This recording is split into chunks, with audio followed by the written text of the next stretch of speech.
What is going on, guys? Bionic Man here with my very first Carv special video. Today what I'm going to be talking about is a question that seems to be coming up a lot in the Discord of Carv, as well as some other questions that are asked about the project, is how do you get the Carv Pass?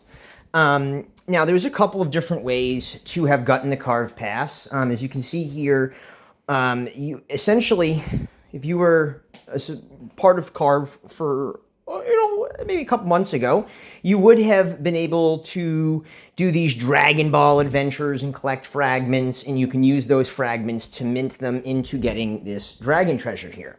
There is a few different ways to get the Carv Pass. What I did in particular was I bought one of these dragon treasures. It doesn't matter what level your dragon treasure is to be eligible for the Carv Pass. The benefit of a higher level dragon treasure versus a lower level dragon treasure is simply this little fire icon right here, the power. That power allows you to get a higher amount of gems when it comes to rewards for certain events. So for example here, if you look at this, just one example, this Arcadians Reloaded Allow List tournament. If I click on this, at the top, you're going to see immediately that there are 200,000 gems eligible for this giveaway. Now, you are only eligible to receive gems and power boosts if you have the Carv Pass. So having the Carv Pass does allow you, if you are a true carver and you believe in Carv, to stack rewards of some type, because very soon they are coming out with their store where you're going to be able to use these gems. And just by completing very simple challenges, like right here, you had to play in this tournament, you had to follow someone, like a tweet, retweet, all that, the basic stuff.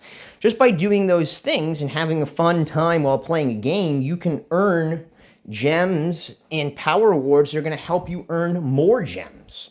The more power you have, the more gems that you're able to get, which is very, very beneficial in the long run. So what I would like to do is I want to show you how to get the dragon treasure. So very simply, the wallet that you have associated with your Carv, I use MetaMask for reference to make it much easier, as it's very compatible with a lot of these multi-wallet accounts. But for example, right here, you can get a level 1 dragon pass from Carv for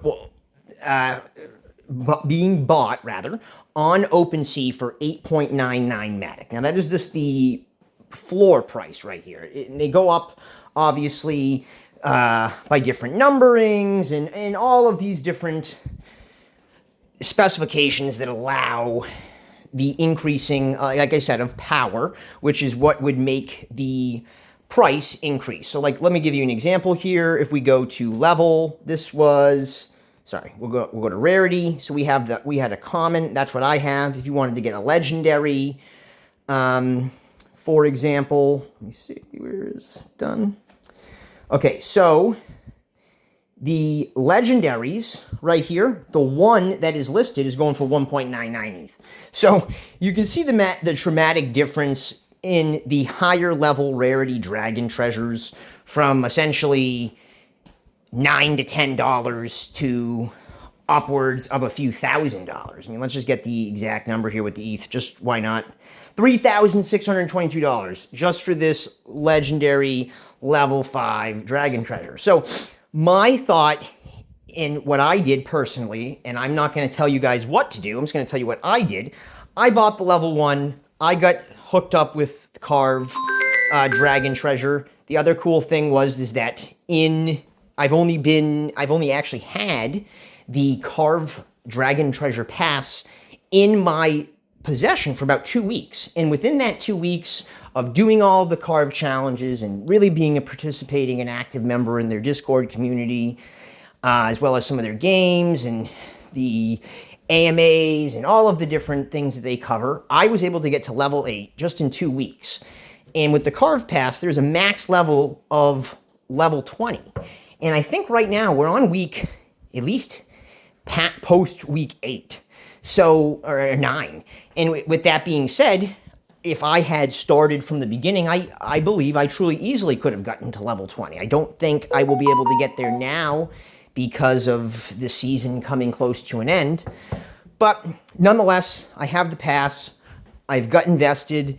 I have been earning gems and rewards and stockpiling. So if you guys are interested in trying to get the Carv Pass, I believe I'll be able to hit silver for sure. So that's level 10.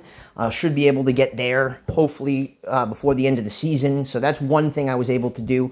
But if you guys want to get invested with Carv, you have been looking at the website, you're sitting there saying, hey, how do I get this Carv Pass?